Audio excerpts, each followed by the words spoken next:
So today we're going to be covering stories in the archives with me, Taylor Gibson. And if you've been to our conference last year, in November, there's a lot of some of the same things similar to it. And so I think it's always good to start out with like a quote by John Mohawk. So he said, the answer is that the cultures throughout the ages have devised mythic narrative that describes the metaphorical terms and memory of how the universe appears to work. These mythic narratives often contain elements that invoke a visual image and are proposed to have power over affairs of importance to human beings. Humans have historically invested these ideas, images and narratives with both attention and power. Are mythic narratives real? They are as real as the power the people have invested in them. People who come together around cultural themes and who enact them out exercise a kind of collective power. So what he's saying here is that there's a lot of power within our stories because we put that power into the stories. We make them come alive. And I think you'll see that with some of our stories. And again, like when you use gotta be conscious of terms like we use myths, for example, because a lot of it, popular culture has kind of perverse that understanding of what a myth is. It doesn't mean that it doesn't actually exist or anything like that, like it's not real or anything. Oh, it's very real. And it's the power that we, in our minds and our consciousness, that togetherness. I think that's something that happens a lot throughout our culture. Even when we do the Thanksgiving address, we put our minds together, we put that energy together, so we give it a strength or a power. So a lot of times when you come up to stories, it falls under at least for me 3 categories. There's myth, legend, and folklore. And again, these are a lot of them are Western terms. And the way that I classify these stories, in my own understanding, is there's either Tene how it happened long ago, or there's Negagatso, it's just a story. And then this one comes from the Journal of American Folklore. Folklore is a traditional art, literature, knowledge, and practice that is disseminated largely through oral communication and behavioral example. Folklore isn't merely stories, but covers a variety of knowledge in different fields and encompasses a variety of ways to transmit the information. Stories are only one way. So again, with stories, there's a lot of our culture is tied into stories. A lot of our knowledge is tied into the stories. And so one of the main things that we're going to focus on when we get through these through the slides is the wall collection, because those are the stories I'm most familiar with right now. And what I want to add to that wall collection too, though, it's not just the story, but also they give you information within the story, whether you want to know how to tan hides or how people were living in that time, whether it's 1912s or the 1800s. And then so this one comes from Jeremiah Curtin, and the thing about him is that a lot of his work was collecting Indigenous stories. So especially he worked along the lines with Hewitt, and so they have a huge collection of Seneca stories. And it's actually pretty interesting, a lot of it. And so he says, to sum up, we may say that the Indian tales reveal to us a whole system of religion, philosophy, and social polity. Those tales form a complete series. The whole mental and social life of the race to which they belong is evident in them. So again, you can really see when you hear some of our stories, it's not just a story, but also you get our thoughts, our feelings, and our philosophy, our worldview, our way of understanding the world. And so that brings up to the oral tradition. So we're very famous for having oral tradition. I don't know if anybody's ever gone to ceremonies here, but if you go there and you listen, you can see them talk for hours. And it's amazing that they can have that stamina, that concentration. It's very important for us, and especially the oral tradition. I think it's still very alive today. And one of the main things that happens, I think, is gossiping. News travels fast. As soon as you say something, it's literally out there. And it's funny too, because those things, it seems like as soon as it gets out there, it comes right back to you. Oh, sorry. Where is that? So this picture here is a picture depicting the trial red jacket. And so it was painted in 1869, but it actually happens probably around 1801. And so he had become accused of witchcraft. And so he had to speak for 3 hours to defend himself. And so he was able to clear himself of any wrongdoing or witchcraft or anything like that. He was actually accused by, they said sorry. I don't know if you can see it too well, but right here is corn planter, and they believe up here is, or the man standing beside him actually is Handsome Lake or Skanyadayo. And so they had a little rivalry between each other through the families. But again, it was painted by John McStanley in 1869. Again, it was long after Red Jacket was even alive or anything like that. He never would have seen these paintings, hardly anybody would have seen these paintings. And he actually put himself in some of the pictures. So he painted himself right there.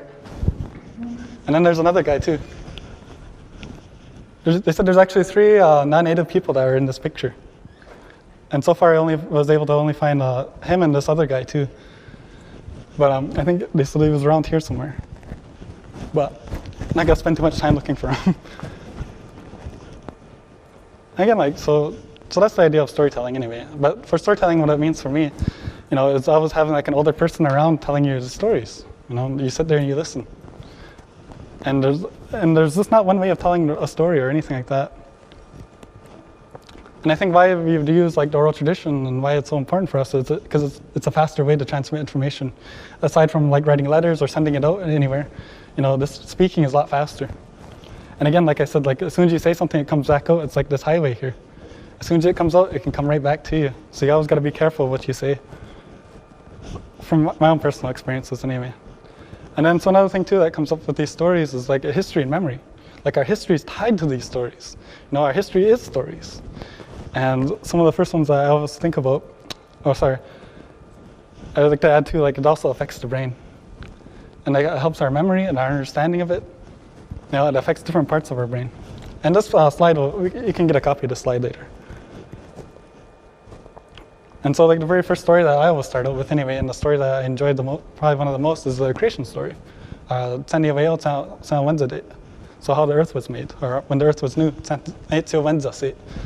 And so this picture is here by Rick Hill.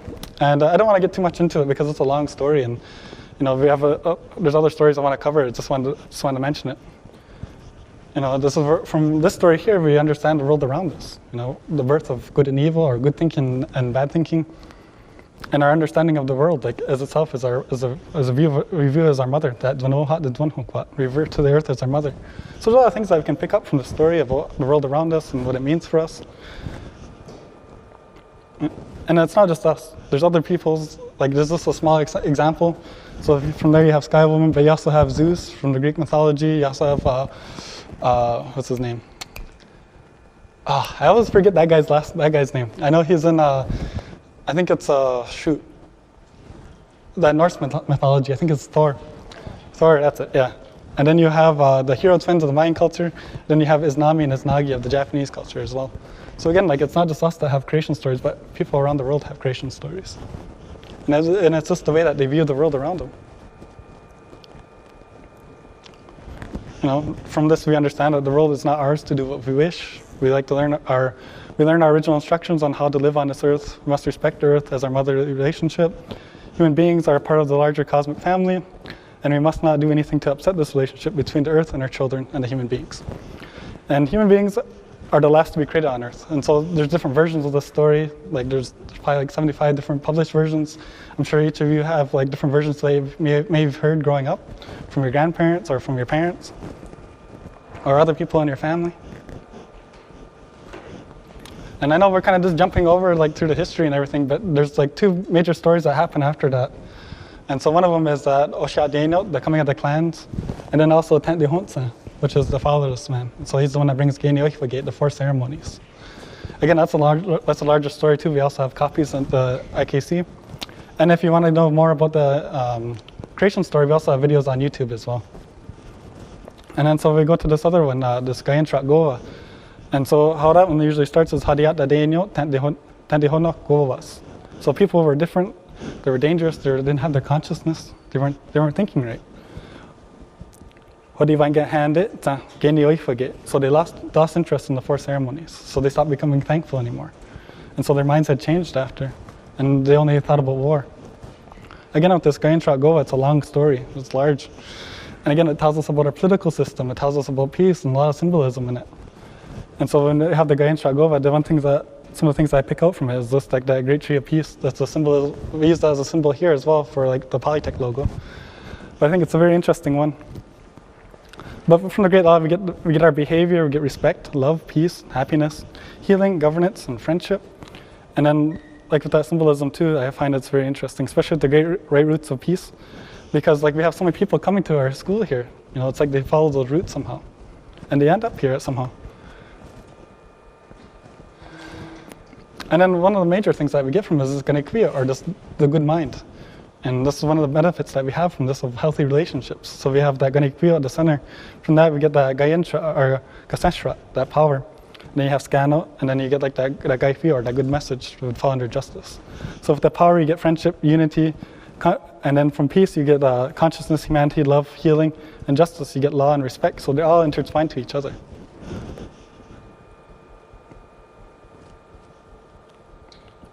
I thought I got rid of those. Okay, and then this is the important thing too to know about stories, is that you may have a story A and it may come from like your grandparents or something else. And then somebody else may have a story B that's the same story, but it's a little bit different. And you'll have that a lot.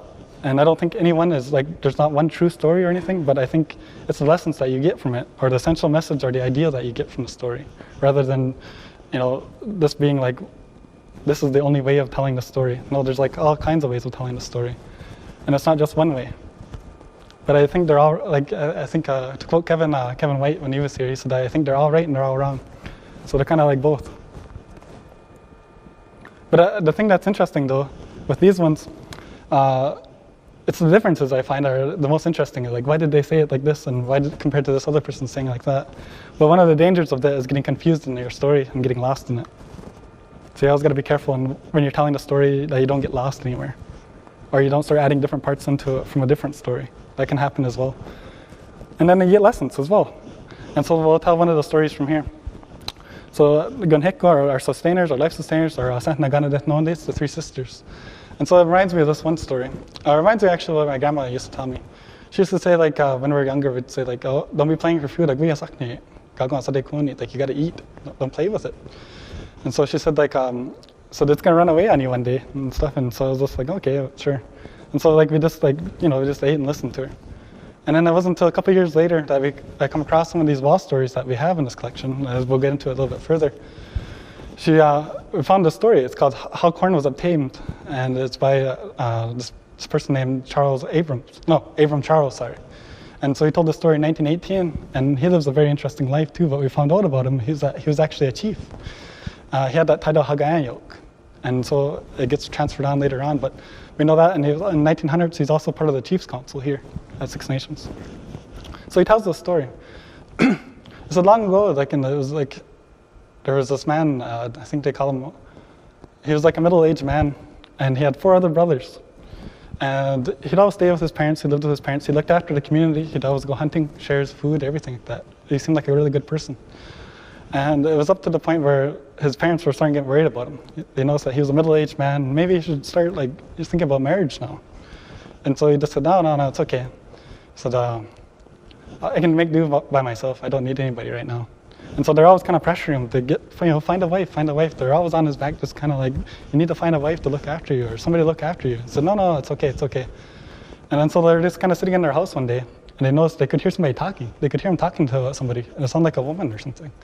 And they were really shocked because they didn't see anybody come in the house. It was just like he was talking. And so when he finished talking, they seen the woman come out. And so they were really surprised to see this woman there. She was a middle-aged woman as well. And so she had come out, and she had 2 things with her. So one of the things they had was nahat, which was the corn, and then they have osaheda, which is the beans. And so that's what she had with them. She said, I'm going to show your people how to eat, how to live. And so they were real happy with it. And so in the morning, they noticed that she was sitting there cooking stuff. She was making corn soup and cornbread. And so like his parents were really happy, because up until this point, all they were eating was meat. There seems meat and nuts and berries. So they didn't know about corn yet. And so when they seen like cornbread and corn soup, they were like really happy, because they were kind of getting tired of just eating meat alone by itself. So they thought it was really good to have like all this food with us. And so they were all happy, and then so they start sharing with their neighbors and start giving all these different corns and beans and everything, showing them how to plant it. And so they had a few good years of planting, and so everybody was real happy, because it was a new way of having food, new food sustenance, and it also was a different way of looking at their social relationship with each other. So everybody was really happy. And instead of about 4 years' time, one of his brothers had come back, and so he was out hunting, and I guess he had to come in, and he was just starving. He was just real thinly, sickly-looking man. And he come walking into the doorway, and he said, oh, I got swaydani, I'm hungry. And so his wife was cooking there. So she said, the guatisha, this is almost done. And it was like cornbread roasting in the fire. So they grabbed it and put it out. So he gave it to him. And so he looked at it, He picked it up and he's kind of like made it like he never seen this before, so he made like a weird look at it, and they smelled it. And he made like a real gross face, and I guess he let out this big fart and he threw it on the ground and he left. And so his wife was there, and so she just started weeping, and so she stopped doing what she was doing and just started crying. And so like the people tried to comfort her, and so she wouldn't talk to anybody.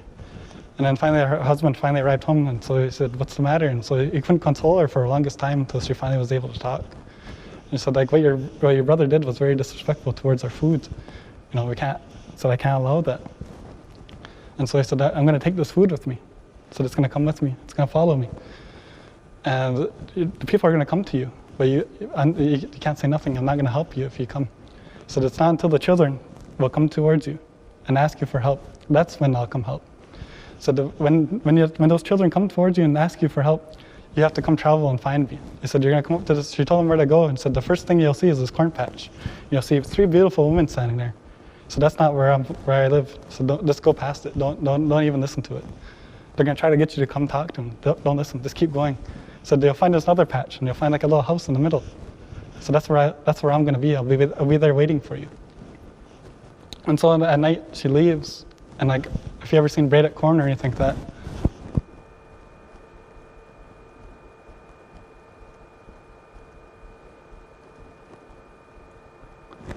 So like they had all that corn braided up, standing up on the rafters and everything like that. And they had all these beans and like these little boxes and everything. So all the beans, everything was all nicely packed and hanging up in there. And so at night when she left, they said all that corn just fell right down right to the bottom. Like it just left empty cobs. All the corn, all the boxes of beans exploded. All of them just like traveled around in like a little, like, kind of like in a little line behind her. And as she left, they all fell there with her.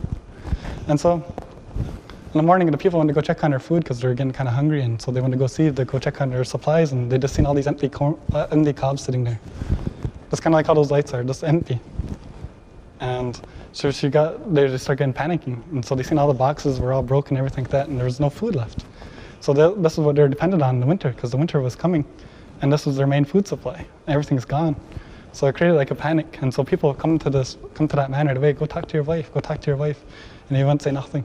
They said even this woman had come in and she was just crying, like just weeping hard, just like, we need something to eat. And so he just had to sit there and listen. He didn't pay attention to her. He just had to look the other way while she was talking and just crying towards him. So people were pressuring him. So that was one of his punishments. It seems that he had to bear that burden just to tell people like, oh, I can't help you. It was until a point where this little girl had come in and she was crying. He said, can you come help us? We're hungry. So that's what I was waiting for. And so he had to go he got his stuff ready and he left right away. So he's traveling. He found that first corn patch that she told him about, and those women were trying to wave at him to come talk to him. So he just kept going. He just put his head down and kept walking. And he came up to that corn patch, and he seen his wife sitting out there in front of their house, right in front of their porch. She was just standing there. Said, I know why you come. The children come ask you, right? And so he was real happy to see her, and so he didn't realize that he hasn't even eaten for the longest time. Ever since she left, he didn't eat. So he was just like real thin and hungry. So she fed him and said, I'm going to make you something to take back to your people. Don't stop. Just keep going. So she had this little bag, so she started filling it up with these corn cobs. And she would shake it, and it would become small. The bag would become real small. And she could just fill up all this corn. It seemed like she put up like this amazing amount of corn inside this bag. She just kept filling it up. And so she'd just shake it, and it'd just be real tiny. So you can carry that over with you. Carry it on your back and go straight to your village. Don't stop for nothing. And so he grabbed that bag, and he kind of said goodbye to her. And so he took off running towards that village, and he just traveled and traveled. He didn't stop to rest. He was barely almost like collapsing of exhaustion, so he finally made it to his village. And so they had gathered the people up, and they noticed that there was a large grave over there. And they said half the people in this village had died of starvation because they had no food anymore. So after that, they had this great reverence towards food now. They're not going to treat it that way. They're going to have respect for it. They even give thanks after they're done eating. That's why some of you hear some people say nyawa and everything like that. It's just that thankfulness that you were able to eat something again. Just that you're able to see food. So like there's always this deep reverence towards food. Not to throw anything out, to not be wasteful of your food or anything. So I thought that was a pretty interesting story.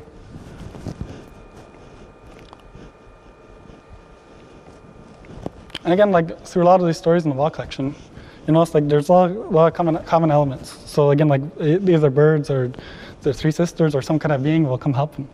There's usually something that happens. There's a person in need, or there's ill behavior, or there's something that needs to be corrected. Or maybe there's something that they have like such good behavior, it can attract something towards them. So there's usually intervention by the being or warning to correct the behavior. And then there's like a relationship exists after that. That's what forms this relationship. And then we have this result, like today we still have like our corned beans and squash with us. One thing I thought that was interesting though, they don't really mention that when you're salway or that squash. But some of it though, we can all, oh, sorry to go back. There's one more story too I like to tell.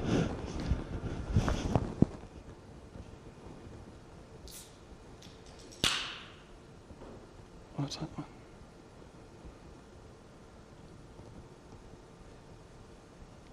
Oh, that's it. It's called Ears Sticking Out by John Echo. I was trying to remember what the title was. I wrote it down. So he tells the story in about 1915, and so it's an interesting story, I find. And I think it tells you like a really good warning, actually. And so what happened was, so long ago in this village, again, people were living very differently than they do today. And, you know, traveling, everything was different. And so there was this young family, there was like a man, a woman, and they had like a small little daughter. And so they went out hunting one time. They were gonna go out hunting for the season. And so about fall time they left. And so as they're traveling around, they find like the spot that they're gonna stay for a while. And so the man goes out hunting, he's able to kill a deer. And so like they think, oh, it's good luck, it's gonna be a good place to stay, let's stay here for a while. And so he gets a deer and then everybody's happy for a while, and so their little family's happy. And then so he goes out the next day and he's not able to get anything. And so the next day he goes again and he goes again and he goes again, and then he realizes that they're only getting like small things like squirrels or rabbits or anything like that, just real small animals. Nothing really like to really feed people. And so as they're traveling along and stuff, and he can't find anything. And eventually he just come home empty-handed every time. There's nothing left anymore. And so they decide to keep staying there because he keeps thinking that, he becomes obsessed with it and thinking that there's gonna be more food there, there's gotta be something around here. And so what happens is they stay there too long and they start getting weak from hunger. You know, they're not eating anymore, and so like, there's that man, he's just kind of like laying on the ground anymore because he can't move around. And the wife is still a little bit okay because they had brought a little bit of corn flour with them. So they're just eating a little bit of that just to survive. And so they noticed that the little girl was still pretty big though. She was still running around because she was still feeding off her mother. And that's when that guy that husband, he started getting this idea in his mind, that starvation, had started changing his mind that he was gonna start eating that girl. So he come up with this idea, he went and talked to his wife that we need to eat this girl to survive. We're gonna die, we're gonna die of starvation. And so like he really tried to talk to that wife to convince her that that's what we need to do. And so she just said, no. She kept saying, no. And so finally, like he said, that's what we need to do to survive. And so the next day, they had told that little girl to go get a pail of water. So they sent her out there. And so he was really telling that wife, this is what we really need to do. And so he really convinced her, and so she come back and she just kept saying this, honto. So that's all she kept saying. And so they didn't understand what she was saying, so they just said, go get another pail, go get another pail. So she was filling up this large clay jar they're gonna use to boil her. And so she just kept filling that bucket up, and she'd just come back saying the same thing, honto. So they didn't understand what she was saying. And so what happened was, I guess, they had finally come to the conclusion that they're going to kill her. And so they had laid her on like an elm bark tray, and they had killed her. And so they're getting ready to like kind of cook her up. And then that mother just started crying and stuff. And so the husband's like, go get another pail of water. And so she wouldn't do it. So finally he said, I'll go do it. So he grabbed that pail and he went out to that creek where they were sending that little girl. And what they found was that here he seemed like his ears sticking out of the water. It was the Deyohahá days. She was actually trying to say honta, like honta is our word for ears. So she was saying ears. But they saying that there was like a freshly drowned deer in that water. The ears were sticking out still. And so like he pulled that deer out of there and they brought it back. And so what they did was they buried that little girl. And so they were feeling really bad, and that wife, she ended up dying because of the grief. She had overcome with this grief, and so she felt really bad, and she would just cry and not talk anything. So she eventually died because of that. And so the husband, he kind of lost his mind after all that, seeing like his daughter, having to kill his daughter, and then seeing his wife die. So he became like kind of like alone in the woods, and he just wandered around. Like he said, they just walked in the woods, and he got tied up and lost in the woods, and so he didn't know where he was anymore. They said they had blisters and cuts all over his face. His hair was all crazy, kind of like my hair right now. But like that's all his hair was. It was all mangled and everything, and he was like lost. Like he was lost in his mind as well. And so he kind of come across somebody. It was somebody from his village. So he told him, you need to get home. He said, we were looking for you. It's time for you to go home. So he showed him how to get home. And so the first thing he did was gather all the people up and told like their leader, their chief. So this is what happened to me. And so they warned the people after that, don't stay in a place too long where you can't survive anymore. Come home when you need to. And the whole thing could have been avoided if they had just come home. So there's a lot of lessons that we can learn from that too. And I find first of all, listening to our children is important too, because you don't know, we don't know what they know. Maybe there's something that had helped them. And, that could help us make better decisions. We don't really know. And then another thing too is that don't stay in a place too long. I feel like that's something, whether we're in a city or wherever our people are living, don't stay out there too long where we become lost in our minds. Sometimes it's good to come home, and sometimes we need to be home. So I thought it was an interesting story. But there's also another story too. There's kind of that one's kind of more like the sad one. There's more like a PG story, and that one's more it's more of a happier ending. They eventually listen to the daughter, and they find that deer, and so the husband's trying to convince his wife the whole time, don't tell anybody at the village we're planning to eat this little girl. And so when she gets home, that mother knows right away something's wrong with that girl. She knows something was going on in her mind, so she went to go ask her. It's what's going on? So she finally told him that they're going to plan to eat that little girl, and so the mother got real mad, and so she went to that chief right away and said, this is what that guy was trying to do. So they gathered up 12 men, they said, and they went and find that husband, and they kind of tied him to a board. And each of those warriors had there's 12 men. They all had whips, and they whipped that guy. And they said that was the punishment for even considering cannibalism. They said that was such a wrong thing to think, such a wrong way to think about it. So again, the daughter survives in this story. So I like telling that story a little bit better. And then of course we have entertainment as well. A lot of these stories are entertaining. I think Sodaisko. So this is one of our tricksters. And up to this point, I didn't really think we had any type of tricksters in our story. It kind of seemed like it was more either Kriya or Nishnabik. But this one, the Sodaisko, it's been translated as one who abuses magic or medicine, I guess. And so he kind of plays a lot of pranks. And they kind of think of him as a prankster, but sometimes he can be evil and sometimes he can be good. There's just no in between. He's kind of both of everything, a little of everything. And one of the things that he used to do, I guess, there's one story they talk about. I guess a long time ago, they would use those frogs, and they'd have swamps around them, and if they could hear a frog or something, they would know enemies were coming. So they'd use those frogs as warnings. So they said that Sodaisko, he never liked to hunt or anything, or go to war or anything like that. He'd always just stay at home. And so he seen this one girl he liked a lot. He really liked a lot. And so he seen her going to get water, and so what he did is he went and jumped in that pond. He said he went swimming up there. And he put one of those lily pads over his head and pretended that he was like a frog, and he just kept saying, Songwa no. And then so that girl got real scared at first, because they're it's somebody's coming, and then they could say, he imitated another one, and he goes, Neto or something. And then so they got really scared, and so they went running back, and she told them what happened. And there was no men in the village, so they're all scared because they're the enemies are coming to get us. And so they're getting packed up, they're getting ready to just to leave their village. And their husband had arrived, and that girl's dad had arrived back from hunting. And so they go back and he goes, show me where it was. And so he went to go investigate, and he didn't see nothing there. All he seen was little footprints, they weren't wearing any shoes, little actual footprints. There was no they weren't wearing shoes or anything like that. You could see the bare feet in there. So they think that was just him playing jokes. Another one that he has too, and I think it's to teach us about being gullible or anything like that. And so one of it was they used to have this phrase they would say, it's kind of like this, there was a call they would say, if you were if you had news, important news. And so if there was a death or you had something to report that was something important, so they had a call they would say. And so he started calling that, and he was coming up to his village, and so all the people gathered. And so he's like, I just come from my village, there's a big disease coming through.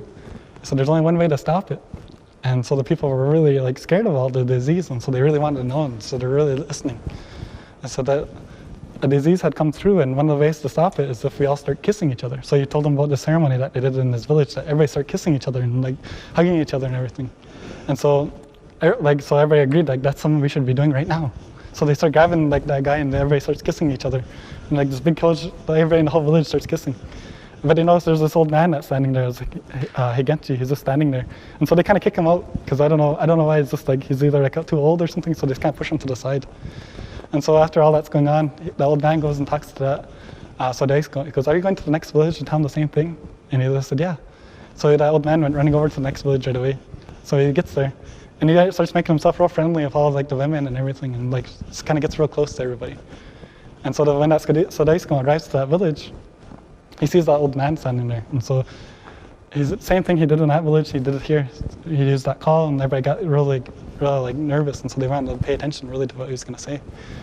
And so he seen that old man getting real close to the women. He had a big smile on his face. And so he said, I had come from this last village, and the disease is getting through, but they stopped it. And so the people didn't want to get outdone by this village, so they really paid attention. They really wanted to know what was going to happen, or what they should do to stop the disease. And so he told them about this fist fight that was happening, that they did in their village to stop the disease. So they believe that if you start fighting and like draw some blood or something, maybe it'll scare the disease away, or keep it away and make people stronger. So the first thing they do is like they see that old man, since he's not from the village, he's the first one to get punched in the face. And so like this huge fight happens. Like, he gets everybody fighting and wrestling around and fighting each other and biting each other and everything like that. And that poor old man, he's like the only one that gets, he's the only one that really gets it. And so basically he runs away again. So he's creating all this like trouble in these little communities. So he's running along to this other one. I don't know, this one kind of seems like it's more a little X-rated, but so he goes to this next village, same thing he did in the other two villages, and so they all gather and listen. So he said to him, he said, they have a ceremony that can stop that. He said, what you have to do is you get the prettiest women in your village, and they have to be naked, and you have to put them in the longhouse, and you have to cut little holes up. And so what he did, they kind of like, what? And so they kind of agreed to it, because they're kind of scared of the disease. So they got all their like nice looking women, they put them in those longhouse. And I guess like, what he did was he told them that nobody can be around, you have to stay in their houses, nobody can see it. So he kind of waited in the bushes while everybody's getting prepared and everything was done. He went and grabbed one of the branches and he started hitting on all the longhouses to kind of scare them like something was coming through. And what he did was, when he went to that longhouse for those women, where he just kind of peeked his head in there and he was just kind of like being like a pervert and just kind of like staring at those girls. And he went running around the longhouses and just staring through those holes at those girls, and then he went running away. And then so he come to this last person. And it was like this other guy who was traveling along. He said, is there another village nearby? And he told him, yeah, it's a couple days, so you're going to have to camp out with me. And so they started bragging with each other about telling these different stories and stuff, and who had the best stories, so it was going on all night, right? And so the stranger, he brought out like this, it was like a block or something. And so that's the dice going, it's like wondering, what is that anyway? He said, it's an everlasting sleep. So I can just put it anywhere and I can sleep anytime. And so he kind of got like, he kind of felt like he kind of got upstaged in the bragging, so they waited till sleep. And so he woke up in the morning before that stranger, and what he did was he went and grabbed that pine pitch, and he put it over his eyes. So he said, there you go, here's your everlasting sleep. And he just took off running. And so that's like the end of the story. But the important thing that it tells you though is like, be careful on who you're bragging about, or even to brag in the first place, because you don't know who's listening. You don't know if they're going to pull a prank on you or anything. But there's other stories of them as well too, and especially with the Ganehwas, or the stone giants. And one of them that they talk about too is stone giants and Skinawati. And so there's a few stories about him, and Skinawati is a chief title, but also he's used in one of the stories as well. And so how the story usually goes is that he was bragging about these stone giants and stuff, that he could slay any type of like stone giants if they had come his way or anything like that. And so they said he was come up by the river or something. He was kind of standing there, like I think he was like fishing or something. And he heard somebody say, Skinawati. And he looked, and he seen like a stone giant sitting over there. And so he got real scared. And so he said, but then he kind of brushed it off real quick, and he just said, how's it going over there? And so like that stone giant said, I'm coming over to fight you. I heard you can slay stone giants. So he's like, yeah, come on over then, come over. And so as that stone giant was coming down over that river, it was so deep that as soon as he got to a certain point, midway through, like you couldn't see that stone giant anymore. So that's kind of what he did. He went running over to where it was shallow and crossed the river and jumped on that side. So he's waiting for that stone giant to come up. So as that stone giant emerged from the water on the other side, he said, I'm over here. He said, I thought we were coming to fight. So he kind of started edging him on again. So that stone giant said, must have got turned around. So he went back and turned over and went through that water again. So that's kind of, as soon as you couldn't see him anymore, that's kind of, he went running to that shallow water and crossed, came back and waited on that original side again. So he waited for that stone giant to emerge again. So he came up on that side. He said, I thought we were going to wrestle. I thought we were going to fight. How come you're just staying over there? And so that stone giant was like, he's kind of like getting suspicious. So he come back again through the water. And midway through, Skinawati in his haste, like he kind of left like his hatchet there. And so he took off on the shallow side again, and he waited for him to emerge. And so as that stone giant emerged again, he started laughing at him and said, I thought we were here to fight. And so that stone giant kind of got really agitated this time. So he started looking around, he seen that axe there. He goes, oh, you big chicken, you ran away from me. So he got that hatchet and he was looking at it. He wanted to see how strong he was. But what he didn't notice was that he had licked it to see how sharp it was. So he put his saliva on it. And what he did was, he seen this rock sitting there, so he just tapped it to see how strong it was, because he thought the hatchet was going to break. But what happened was that whole rock just shattered. Like, it was a giant rock that just shattered. And so that stone giant just threw that hatchet down, he started running away. It's like, he got real scared of that, seeing how much powerful it was. So he took off running. And Skanawi took off running, because they're both scared. And so they come up to this oak tree or something, and Skanawi goes and rests to go. He was really afraid of that stone giant, and so he's just like, couldn't believe he survived it. So he's just sitting there laying, and then it just so happens that stone giant come running up to the side and laid on the other side of the log, or the other side of the tree, and he was like, oh, he was just scared of that Skanawi too. So Skanawi wanted to play a joke on him. And so what he did is he waited till he kind of got really rested. That stone giant got rested there, and so he jumped up on the tree and he jumped down at him like that, and he had a hatchet. And then that stone giant just said, Skanawi, gunhake. And I guess it means like I'm alive, but it also, at the time, I guess what he used it for was, it meant like mercy, like they spare me, give me my life. And so that Skanawi said, okay. So they get out of here and run. So that stone giant took off running. And then they come up across again, and Skanawi again, like he's just really feeling confident, but he's still very much afraid of that stone giant. So he comes running up to this other tree. And so he's sitting in there this time. And he's just kind of resting up again from all the excitement. And it just so happens that stone giant shows up again, because he was running, he must have got turned around, ended up coming to that same tree on the other side of the tree, and he was resting with them again. So I want to pull that same prank on him. And he ended up doing that, and they took off running. And so like it's like an ongoing thing that they just keep meeting each other. So it's like an ongoing story, like it never really ends. But that's just one of the ones with stone giants, because a lot of them, they talk about eating people.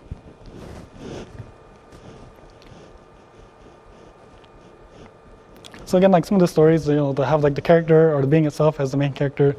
There's journey or quest for something, conflict and challenge, overcoming a challenge, or they get defeated. And then there's a lesson learned usually from it. And I think hopefully what he did learn in the story was to be careful about his bragging. And then so like storytellers and collectors as well. Those are always important, like especially with Jesse Cornplanter. Probably one of the he's like super significant because a lot of the Seneca stories that he had we had recorded as well as written himself. It's very interesting. So I'm just kind of getting through this because, and then A.C. Parker, of course. And then J.B. Hewitt, he did a lot of work collecting languages as well as stories. A lot of these people were really indebted to him for all the work that he did. And so here's where my interest is in this Frederick W. Waugh, or Frederick Wilkerson Waugh. And he comes from Langford, Ontario, which isn't too far from here. And what happens is that here we found like he's done so much work here, and it's like he's relatively unknown.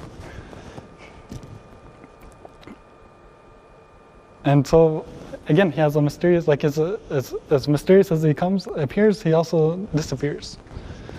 And so he did the work probably from 1912 to 1918 at the Grand River. He's collecting all these stories here.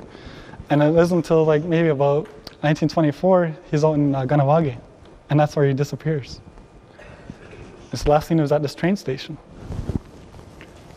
And it's funny too, they mentioned that people in the community seen him there. So he was in Ganawage collecting ethnological material. Could be anything really.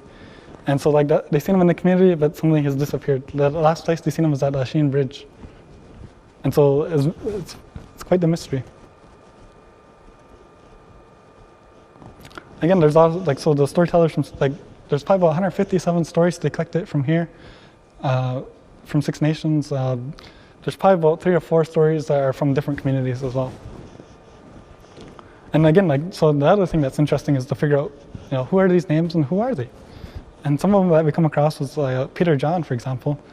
We come across that he's mentioned in 1945 anyway as doing one of the condolences. I don't know if that's the same Peter John, but it's so interesting. There's something to go by.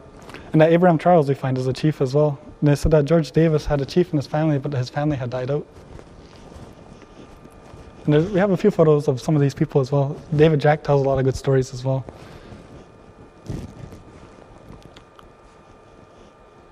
So you can see there's quite a few stories there. And so some of the ones that we do have is like this Chief Isaac Hill, for example. He tells a couple stories in here. So that's him. That's a photo by Waugh right here. And he's just displaying how to shoot a bow from a sitting position.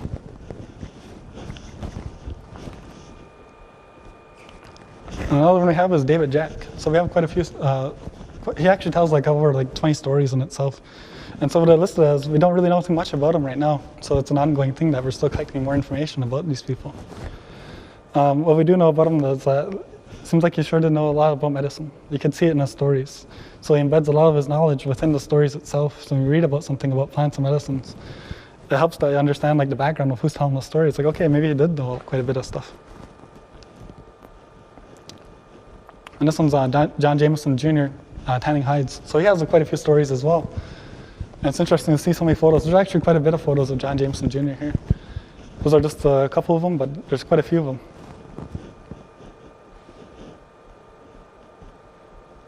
And then, of course, we have storytellers from other communities as well. Baptist Thomas from Onondaga, Horatio Printup from Tonawanda, Anthony Day. He tells one of the creation stories, and it's a pretty interesting one too that we have in the collection. Mrs. David Williams, and then we have George Moses. And a lot of these themes, they'll include witchcraft, they include plants, medicines, customs, and beliefs.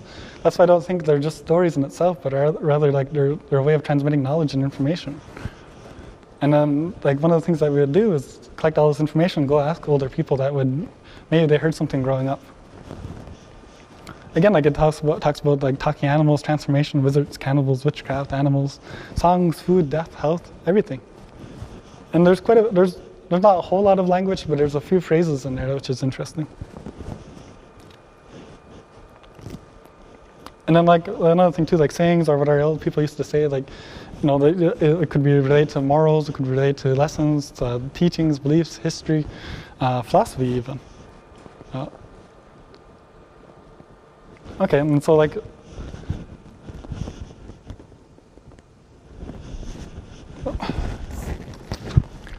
so one of the stories I could tell you too, it's called Hunting Adventures on the Hereafter by Elias Cook in 1918.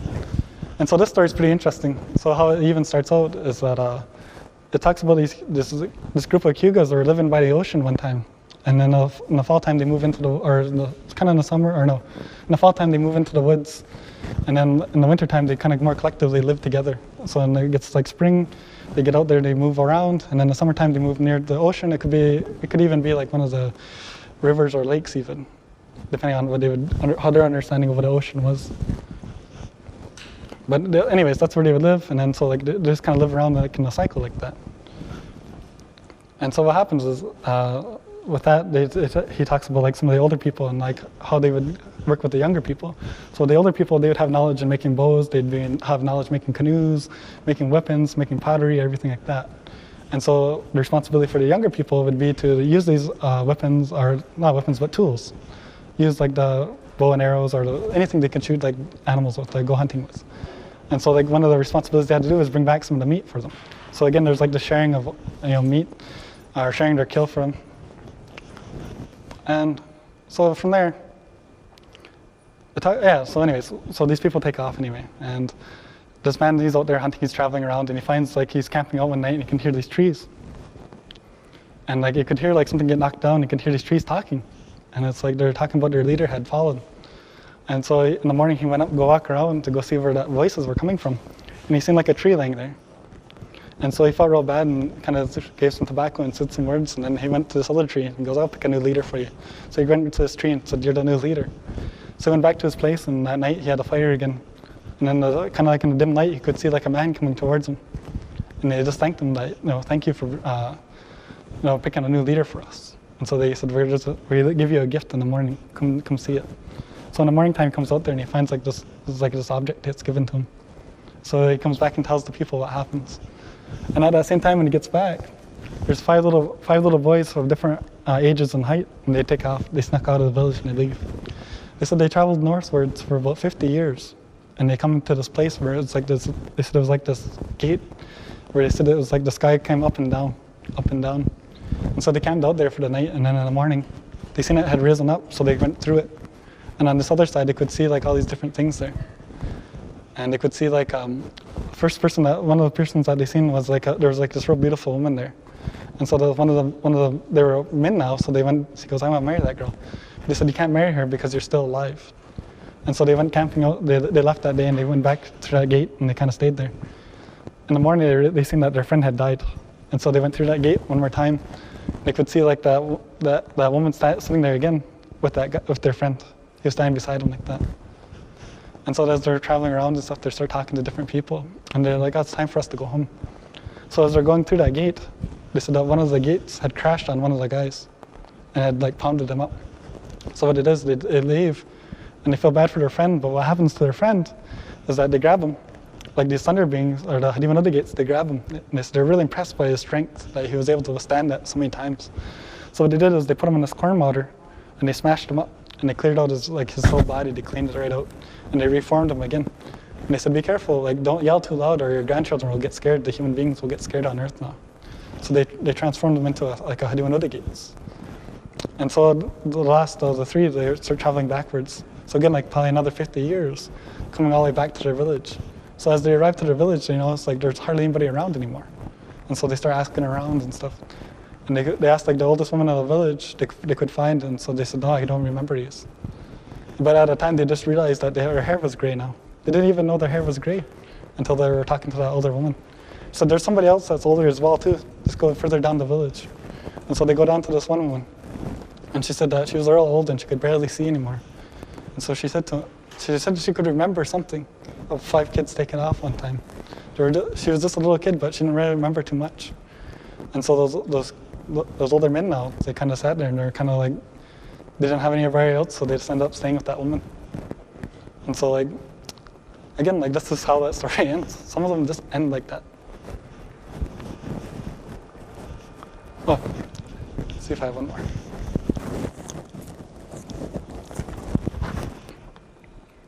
Oh, here's one I found interesting because we ended up teaching this one in our class too that we had Myths and Legends. It's called Legend of the Dipper by Silas Hill.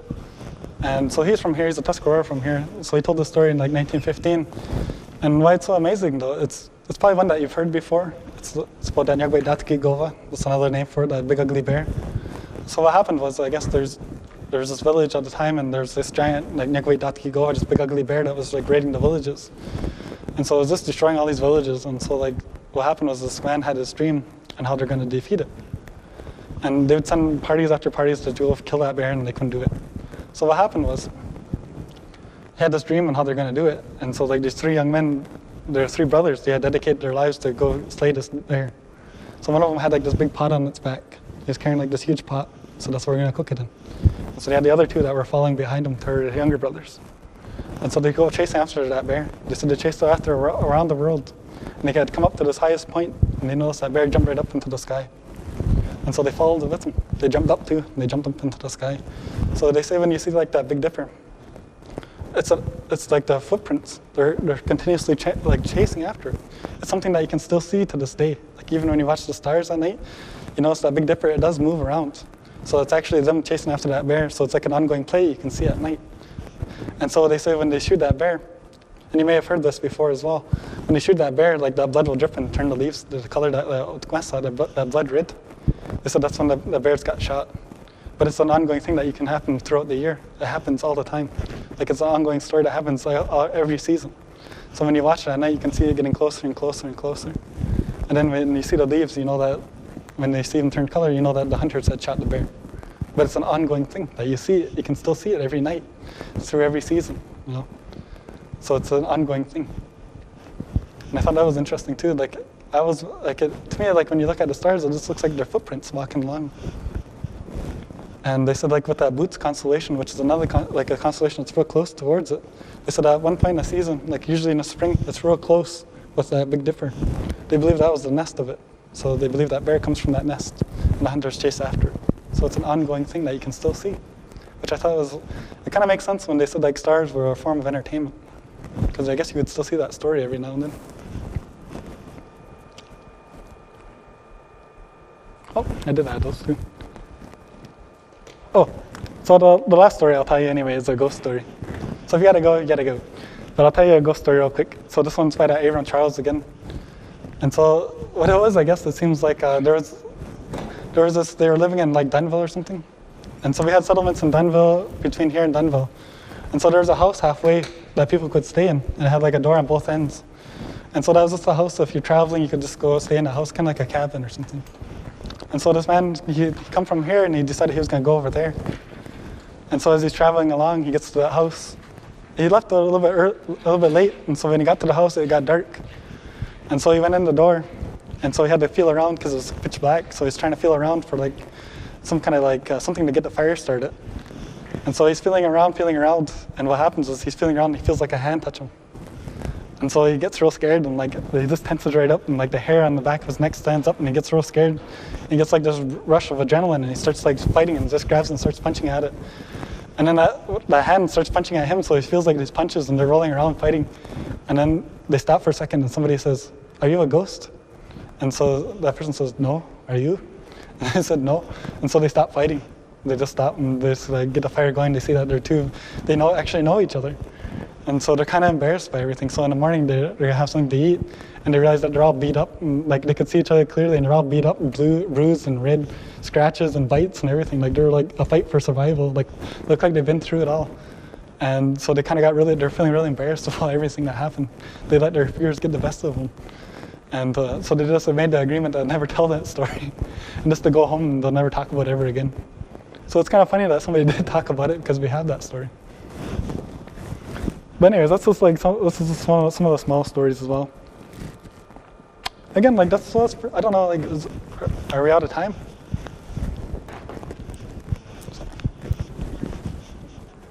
Sorry, I need my binoculars. But okay, so I guess we're pretty much done for today. Unless anybody else has a story they would like to tell.